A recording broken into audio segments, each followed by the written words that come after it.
Selamat pagi teman-teman yang farmasi yang mengambil mata kuliah bio. Hari ini saya hadir untuk memberikan online lecturing dalam berupa bagaimana melakukan critical appraisal. Jadi ini untuk kelas B dan C ya, baik kelas B maupun kelas C. Mari kita lihat bagaimana cara kita melakukan critical appraisal.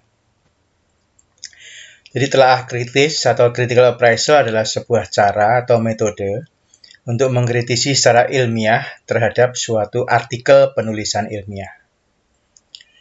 Critical appraisal digunakan untuk menilai validitas atau kebenaran dan kegunaan dari suatu artikel dalam jurnal ilmiah. Untuk menentukan validitas diperlukan beberapa pertanyaan atau research question dan dijawab oleh pembaca artikel maupun jurnal.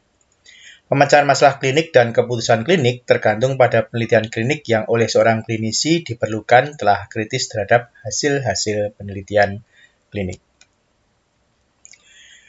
Ada 5 tahap untuk melakukan evidence-based practice atau critical appraisal dalam rangka critical appraisal ini, yaitu pertama asking focus question, yaitu patient problem terkait prevention, diagnosis, prognosis, terapi, penyebab, dan lain-lain. Lalu atau dengan kalau kita sudah bicara kemarin adalah tentang PICO ya, tentang PICO yaitu patient, lalu intervention, comparison, dan outcome di situ ya. Lalu finding the evidence, jadi untuk menemukan artikel-artikel studinya itu di mana saja, itu bisa dicari dan Anda sudah mencarinya pada minggu-minggu yang lalu ya. Kemudian tibalah saatnya Anda untuk melakukan critical appraisal itu sendiri. Nah, kalau sudah melakukan critical appraisal, kalau dokter, maka membuat menjadi sebuah making decision di mana integrasi kejadian klinik dengan pasien. Sedangkan bagi apoteker, sini apoteker memberikan bukti-bukti tentang penggunaan obat yang cocok untuk seorang pasien apabila terjadi dialog dengan dokter untuk penentuan terapi obat.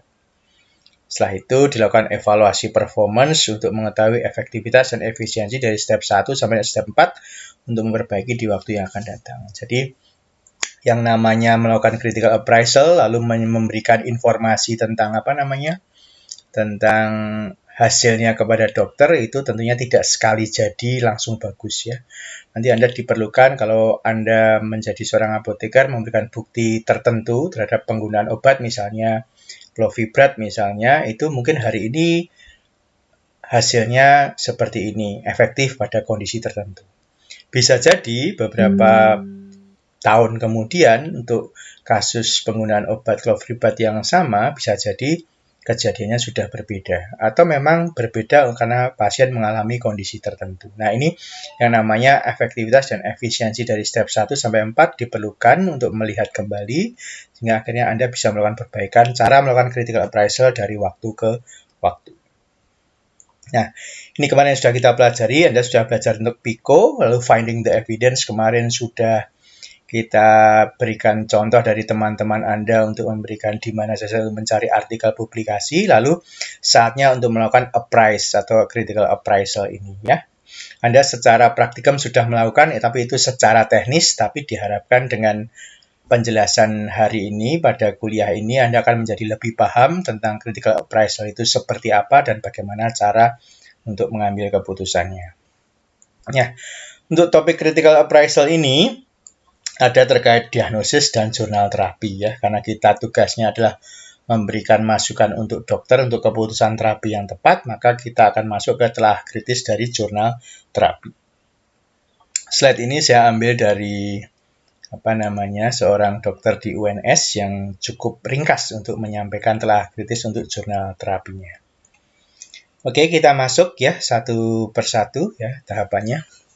Yang pertama yang harus kita ketahui ya, jadi untuk secara singkat kalau Anda ingin melakukan critical appraisal ya, Anda harus melakukan mengevaluasi secara komprehensif outline, introduction, metode, result, and discussion. Jadi ini adalah bagian-bagian dari sebuah artikel publikasi atau penelitian, yaitu ada outline berupa abstrak, lalu introduction atau pengantar, metode penelitiannya, hasilnya, lalu pembahasan atau discussion-nya. Nah, dalam outline di sini kita akan melihat abstrak ya. Abstrak itu kumpulan dari informasi singkat yang ada di introduction, method, result, and discussion seperti itu. Ya, intinya discussion tidak akan jelas di situ, tapi mungkin di result itu sudah disimbolkan hal-hal tertentu yang diambil dari sebuah pembahasan, sebuah penelitian. Nah, dalam introduction apa yang harus kita perhatikan? Apakah dalam introduction tersebut ada problemnya? Lalu bagaimana dia mengelaborasi informasi itu menjadi sebuah pertanyaan penelitian dan hipotesis, itu adalah kekuatan dari sebuah introduction. Lalu untuk metode kita perlu melihat itu apakah dia menggunakan populasi atau sampel, ya itu penting. Cara samplingnya, cara pengukurannya, cara analisisnya yang kemarin tentunya sudah dijelaskan pada waktu praktikum dan Anda sudah melakukannya sendiri satu persatu. Lalu hasilnya terkait dengan tabel, karakteristik subjek, ada baseline data, outcome utama, dan sebagainya. Lalu untuk discussion dikaitkan dengan non-causal internal validity atau internal validity, external validity, importance, and applicability. Nah, apa itu yang terkait discussion ini? Kita lihat di sini. Jadi kita kenal istilah component of critical appraisal itu VIA. VIA itu validity, importance, and applicability. Nah, untuk validity ya misalnya terkait non-causal internal validity. Apa yang ada di non-causal internal validity itu misalnya bagaimana cara menseleksi, ya, menseleksi sesuatu, seleksi. Kalau itu adalah sebuah artikel meta-analisis, bagaimana menseleksi artikel-artikel yang akan dianalisis dalam jurnal tersebut.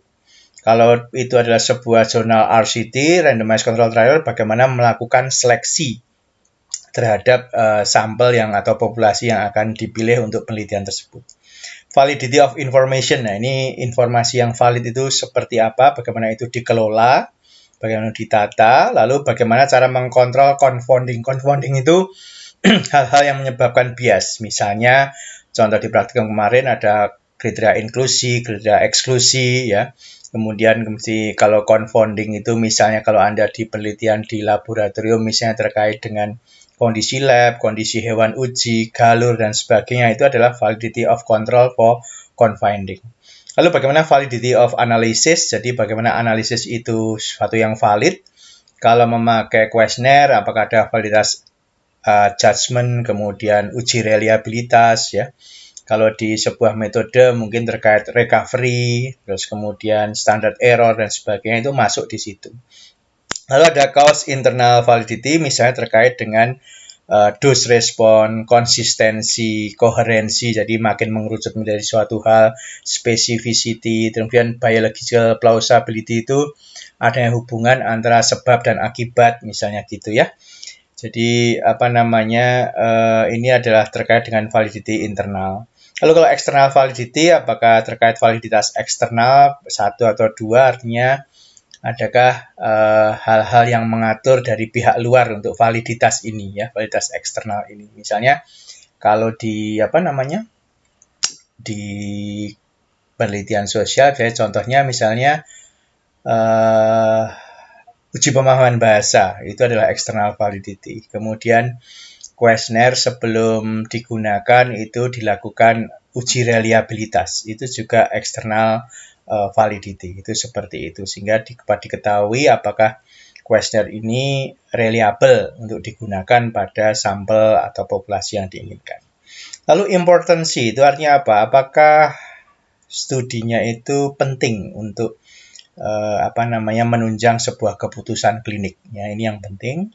Lalu applicability, itu artinya apakah ini dapat diterapkan, ya, apakah secara umum ataukah hanya berdasarkan culture tertentu, etnis tertentu, religion tertentu, atau khusus untuk orang-orang yang memiliki tingkat ekonomi tertentu dan sebagainya. Ini adalah masalah applicability, apakah ini dapat diterapkan, itu dapat dilihat apakah penelitiannya spesifik atau umum dan sebagainya, itu yang dilihat itu. Jadi component of critical appraisal, ya, secara singkat dari sisi VIA ini Anda akan bisa melihat, jadi bagaimana sih validitasnya, bagaimana pentingnya, bagaimana penerapannya. Jadi terkait validitas ini terkait dengan bagaimana penentuan pengambilan data, analisis data, dan interpretasi hasil. Secara singkat validity itu bisa dikatakan seperti itu.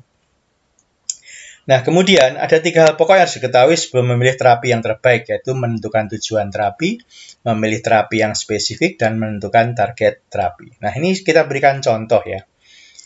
Sebuah contoh pemberian terapi captopril pada penderita hipertensi. Contohnya sederhana aja. Tujuan terapi mencegah kerusakan target organ seperti otak, jantung, mata, ginjal yang dapat menyebabkan kematian atau kerusakan permanen.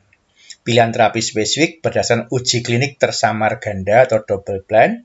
Target terapi 130 per 80 mm Hg. Nah, ada 3 kemungkinan setelah memilih terapi, yaitu bisa berdasarkan pengalaman tanpa kontrol dari dokter yang bersangkutan, berdasarkan dari rekomendasi dari guru, senior, konsultan, atau kolega dokter, berdasarkan suatu uji klinik tersamar ganda yang formal. Nah, dari 3 kemungkinan itu, mana yang terbaik dalam menentukan terapi? Nah, jawabannya adalah dalam memilih obat berdasarkan uji klinik tersamar ganda atau randomized control clinical trial. Nah, di sini yang perlu dipahami oleh teman-teman farmasi yaitu dokter ini level evidence yang paling tinggi adalah randomized control trial di sini. Sehingga teman-teman dalam nanti memberikan keputusan terkait pemilihan obat dan sebagainya, kalau memang itu membutuhkan sebuah bukti level tinggi, maka ada baiknya membaca artikel-artikel yang sifatnya penelitiannya adalah randomized control trial. Apa makna kontrol di sini? Punya arti bahwa pasien atau subjek penelitian menerima obat baru dibandingkan dengan pasien kontrol yang tidak menerima obat baru atau tetap menerima obat sebelumnya. Apa jelas? Ada dua kelompok nih. Kelompok yang satu, yang kontrol itu menerima obat baru tersebut. Sedang kelompok yang kontrol, yang tadi yang perlakuan nih, kelompok kontrol ini, itu tidak menerima obat atau tetap menerima obat sebelumnya. Itu yang dimaksud kontrol. Kalau randomize, itu subjek dibagi menjadi 2 kelompok, yaitu subjek penelitian dan placebo dengan dilakukan random alokasi. Nah, ini contoh tadi. Kalau paling tinggi meta-analisis RCT, Randomized Control Trial, tapi 1B itu bukti sedikitnya 1 studi RCT. Ini adalah tingkat-tingkat level yang dipercaya untuk digunakan dalam pedoman terapi. Lalu, tapi juga ada tentang studi desain yang cocok untuk menjawab penelitian tertentu, misalnya untuk terapi pakai RCT, terapi pencegahan etiologi dan kerusakan, harm itu RCT. Lalu terkait prognosis ada studi kohort, kalau diagnosis studi kohort dengan standar yang baik dan sebagainya. Ini cukup banyak, ini memang wilayah teman-teman dokter biasanya di situ, tapi yang penting teman-teman farmasi menjadi tahu kalau kita ingin bicara tentang terapi, tentang pemilihan obat, tentunya randomized control trial adalah sesuatu yang tingkatnya baik. Di sini bisa 1B atau kalau itu meta-analisis menjadi 1A. Cara memilih terapi yang baik ya.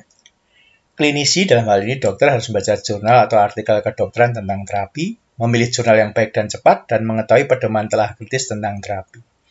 Hal yang sama juga dilakukan oleh teman-teman farmasi nantinya bila menjadi apoteker. Karena dokter sendiri melakukan hal ini, maka teman-teman untuk membantu dokter mengambil suatu keputusan terkait obat, teman-teman juga harus banyak membaca artikel publikasi tentang terapi. Memilih jurnal yang baik dengan cepat, serta mengetahui pedoman telah kritis tentang terapi. Kalau pada kuliah sebelumnya, kita sudah banyak melihat cara untuk memilih artikel yang baik, jurnal-jurnal yang baik, atau website yang baik sudah kita jelaskan. Dan teman-teman juga sudah mendapatkan latihan untuk melakukan critical appraisal. Dan ini adalah pedoman awal untuk mengetahui bahwa kita semua akan berlatih menuju ke sana. Pedoman telah kritis tentang terapi, misalnya, apakah alokasi subjek penelitian ke kelompok terapi atau kontrol betul-betul dilakukan secara acak, random, atau tidak. Jadi, RCT tentu terkait randomisasinya seperti apa. Lalu yang kedua, apakah semua outcome itu dilaporkan? Apakah studi atau penelitian menyerupai lokasi Anda bekerja atau tidak? Ini yang penting juga. Jadi sebuah penelitian bisa jadi bagus di suatu tempat, tapi belum tentu itu sama dengan kondisi Anda saat ini. Itu yang menjadi catatan adalah itu. Apakah kebermanfaatan statistik maupun klinik dipertimbangkan atau dilaporkan? Lalu apakah tindakan terapi yang dilakukan dapat dilakukan di tempat Anda bekerja atau tidak? Apakah semua subjek penelitian diperhitungkan dalam kesimpulan? Nah, kita lihat yang pertama, apakah alokasi subjek penelitian ke kelompok terapi atau kontrol betul-betul dilakukan secara acak, ya. Pertama, subjek penelitian harus mempunyai probabilitas yang sama pada alokasi kelompok terapi atau kontrol, artinya randomisasi ya. Di setiap orang atau di situ individu mendapatkan kesempatan yang sama untuk menjadi kelompok kontrol atau kelompok perlakuan. Lalu istilah randomized trial atau random allocation harus ada pada abstrak pada jurnal tersebut. Ya, ini kata kunci ya, kata kunci ini tolong diingat. Dengan adanya random allocation bertujuan untuk menghilangkan bias pada hasil penelitian. Kemudian, dua langkah untuk membaca artikel tentang terapi, yaitu telusuri artikel yang mencantum randomized clinical trial. Bila tidak ditemukan artikel tentang RCT ini, maka klinisi dianjurkan memilih artikel yang memuat investigasi subeksperimental. Jadi, praeksperimentalnya seperti apa, itu juga harus dilihat kalau tidak mendapatkan informasi tentang RCT ini. Apakah semua luaran atau outcome dilaporkan? Contoh di sini ya. Hasil uji klinik secara random alokasi clofibrat pada penyakit jantung koroner. Kita lihat datanya dari rata perubahan kolesterol serum, infark miokard non-fatal per 1000 subjek, terus fatal dan non-fatal per 1000 subjek, serta total kematian per 1000 subjek. Ada placebo, ada clofibrat ya. Silakan dilihat dulu, dicermati datanya. Kalau perlu difoto juga nggak apa-apa, supaya kita bisa slide berikutnya akan kita bahas apa yang akan kita lihat dari informasi pada slide nomor 17 ini. Interpretasi hasil penelitian di slide 17 tadi adalah pemberian clofibrat akan menurunkan kolesterol sebesar 9%. Infark miokard baik fatal dan non-fatal menurun lebih sedikit daripada placebo. Kita lihat 5,3 dibandingkan 7,2 dan 7,4 dibandingkan 8,9 ya pada slide sebelumnya. Luaran secara keseluruhan pada kematian total terapi clofibrat lebih tinggi dari placebo, yaitu 6,2 dibanding 5,2. Sehingga dapat diambil kesimpulan bahwa terapi clofibrat lebih banyak kerugiannya. Itu seperti itu. Apakah studi menyerupai lokasi Anda bekerja atau tidak? Ya. Subjek penelitian harus diketahui secara demografi sosial dan secara klinis, sehingga klinisi dapat membandingkan dengan situasi tempat bekerja. Subjek penelitian harus mirip dengan tempat bekerja klinisi. Nah, ini penting ya. Kalau semua jawaban di atas adalah ya, berarti artikel tersebut bisa digunakan untuk pedoman terapi. Jadi, untuk teman-teman, untuk kita misalnya menggunakan suatu obat tertentu, katakanlah di daerah Indonesia ya, di sini di Yogyakarta, kita waktu membaca artikel mungkin memilih, wah banyak sekali dari luar negeri. Tapi kita harus melihat bahwa apakah secara demografi sosial dan secara klinis dapat dibandingkan dengan situasi tempat kita ini bekerja saat ini.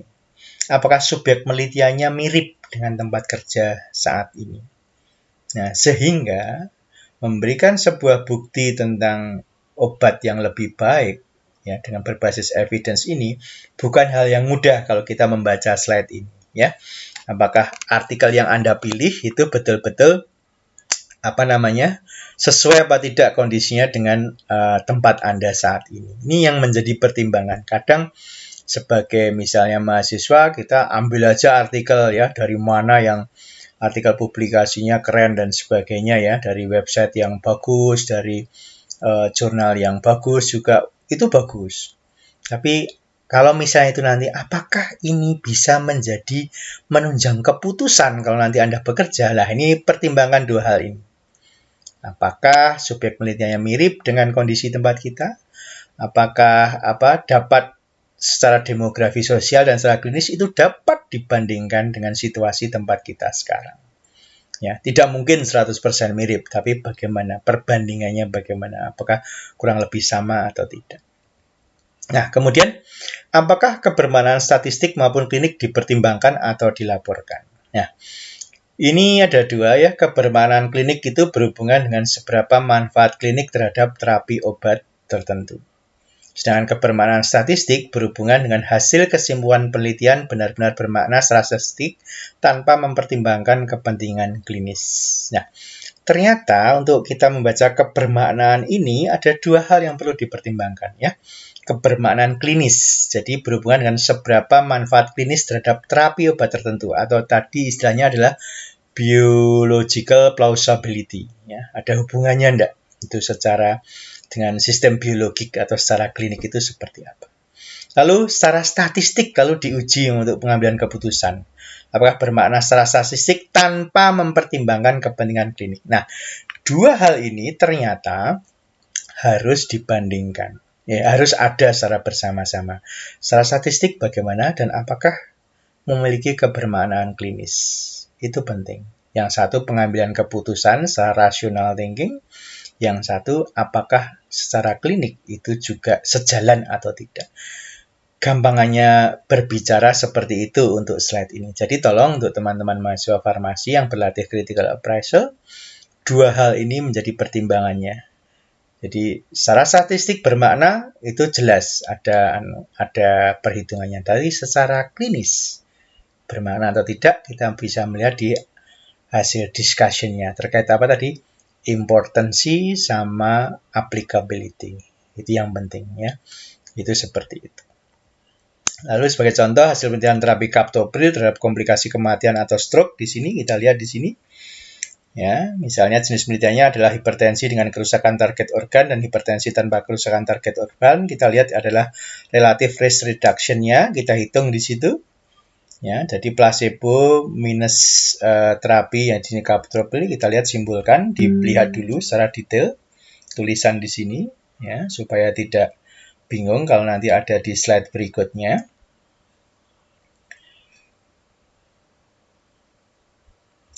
Kemudian tabel 2 sama dengan tadi ada risk relative risk reduction, di sini ditambah absolute risk reduction. Tolong dilihat dulu dengan jenis penelitian yang sama. Lalu kita bahas ya. Informasi data pada tabel 2 ya. Kebermaknaan klinik dapat dilihat pada RRR atau ARR ya. Kebermaknaan klinik tadi kita bicara kebermaknaan klinik.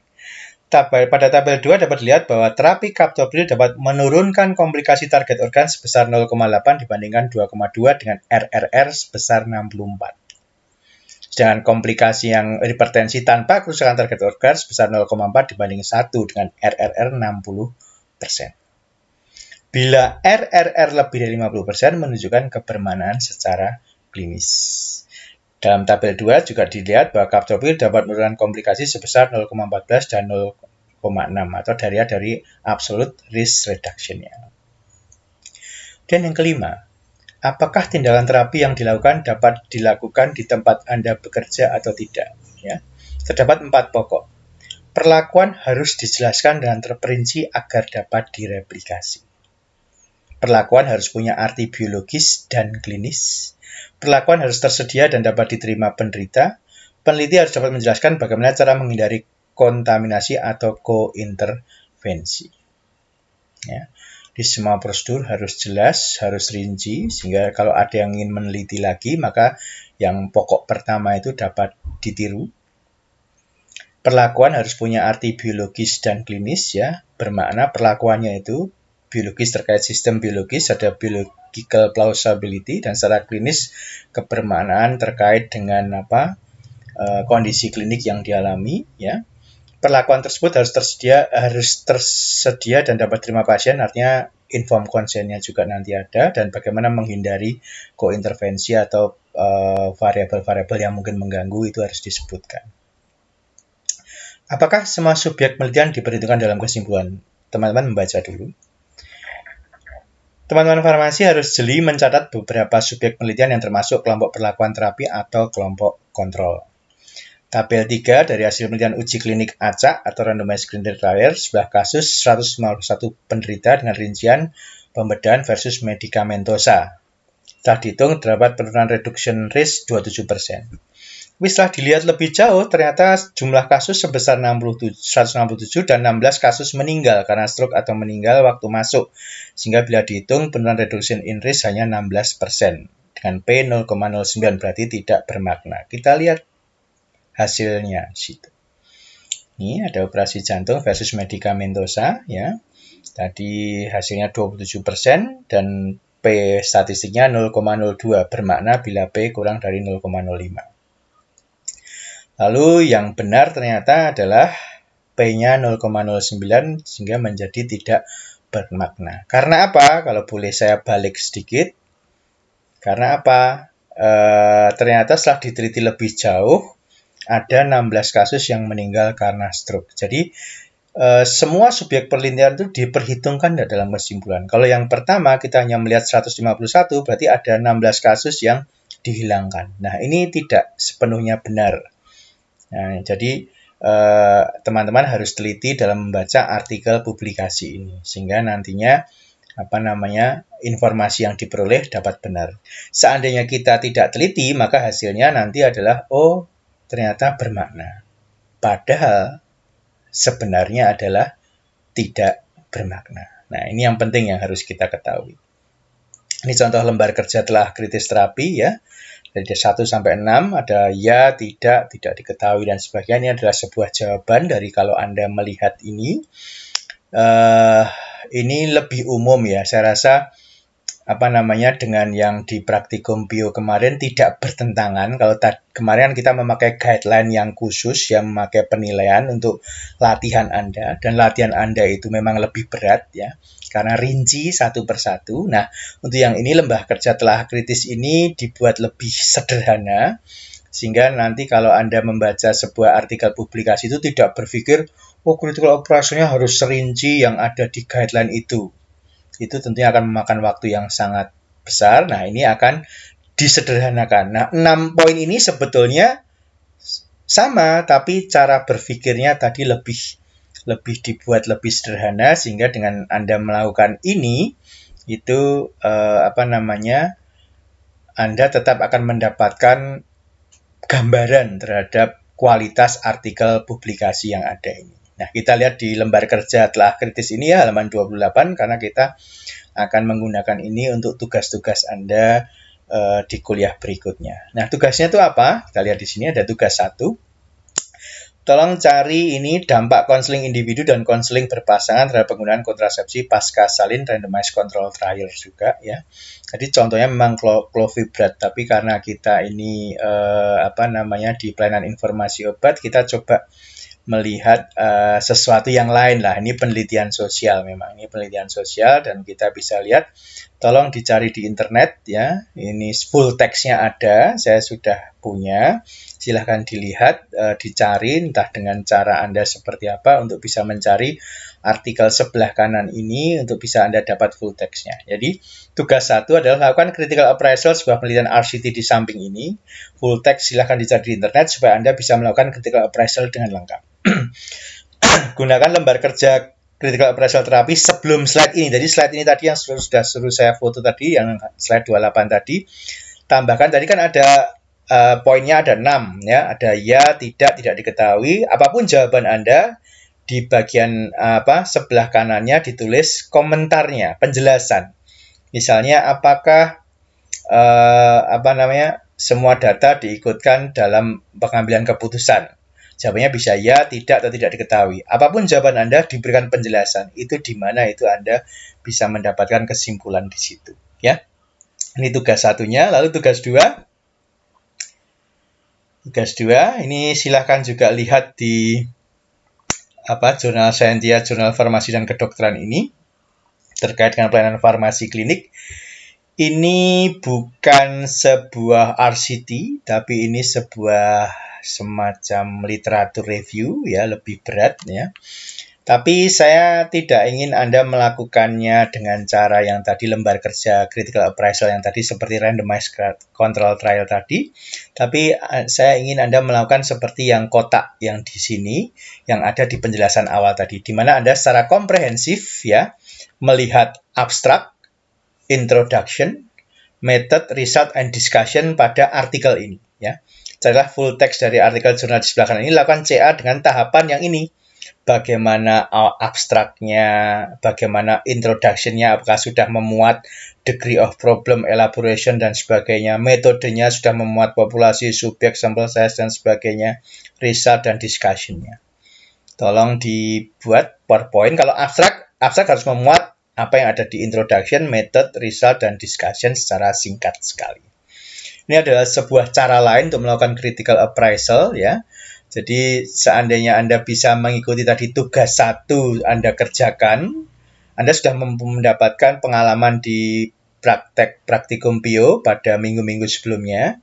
Ini kita tambahkan pengalaman baru seperti yang tadi, terkait 6 poin yang harus di critical appraisal seperti di tugas 1.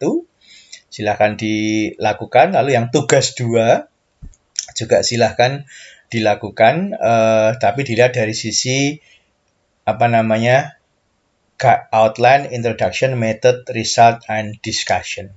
Ini yang penting. Nah, ini adalah sebagai pengganti kuliah minggu ini, baik untuk kelas B maupun kelas C. Ya.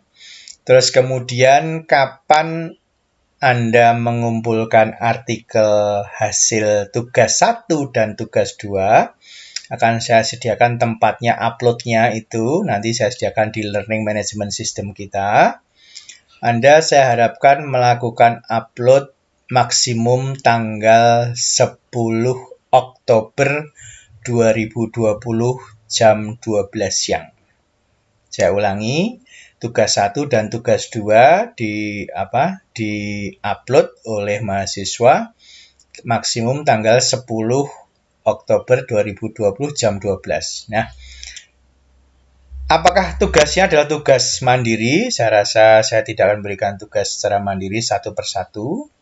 Karena ini ada 2 artikel yang akan di critical appraisal, baik tugas 1 maupun tugas 2. Silahkan nanti Anda membuat kelompok Anda masing-masing dengan anggota 4-5 orang. 4-5 orang per kelompok dan mengerjakan tugas 1 dan tugas 2. Upload di LMS maksimum kapan tadi? 10 Oktober 2020. Ya, begitu saja. Jadi tidak usah kita berlama-lama. Silahkan nanti dipahami. Apabila ada hal-hal yang belum jelas, silahkan Anda mau berikan komentar pada YouTube ini juga boleh, atau Anda masuk chat di grup kelas atau melalui ketua kelas juga dipersilahkan. Baik, itu saja ya teman-teman sekalian untuk tugas PIO kelas B dan kelas C untuk farmasi USD ya. Jadi kesimpulan akhir, telah kritis merupakan suatu keharusan bagi klinisi untuk menerapkan pengetahuan baru dalam praktek sehari-hari. Merupakan metode untuk berpikir kritis terhadap artikel atau jurnal penelitian, dan pengetahuan telah kritis merupakan bagian dari tahapan evidence-based medicine. Ini adalah yang utama adalah itu. Ya, baik teman-teman, saya mengucapkan terima kasih untuk perhatiannya dan juga mohon izin kepada Pak Sugiarto yang untuk ini slide-nya saya pakai untuk sebagai alur untuk memberikan tugas critical appraisal ini. Sekali lagi terima kasih karena artikel ini juga saya jumpai di internet dan ini saya sharingkan kembali dalam bentuk YouTube. Sekali lagi terima kasih untuk Dr. Sugiarto ya. Teman-teman ya, silahkan untuk melakukan tugas ini. Apabila ada hal-hal yang belum jelas, silahkan kontak saya di WA saya. Terima kasih dan selamat pagi.